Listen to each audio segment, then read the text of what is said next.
Duha ka motorsiklo nagbinanggaay sa biliran. Unya sa Davao del Sur, wanted paghihapon ang suspect sa pagpatay sa barangay kapitan nga gipusil samtang ga live stream dito sa Digos City.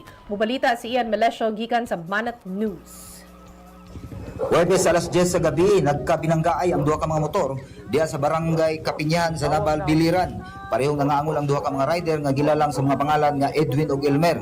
Apil sa nangaangol ang ilang mga angkas. Dali silang gidapadong sa ospital ug pareho na karong nagpaalim.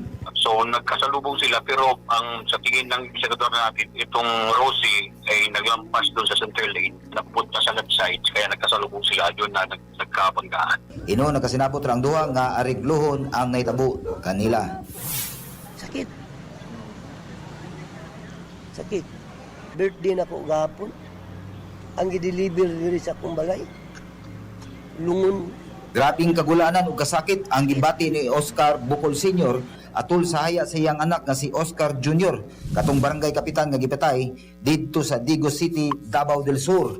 Dako ang pagmahay niya nga iyang gipasagdang musud sa politika ang iyahang anak. Mahay ko kay gusto na ko simpleng kinabuhi para sa mong pamilya. Sukad ang politika akong anak. Wa na mi banding Bisan pa ni, gusto nilang matagan o gustisya ang ilang pamilya, apil ng mga katagilungsod ni Kapitan Oscar.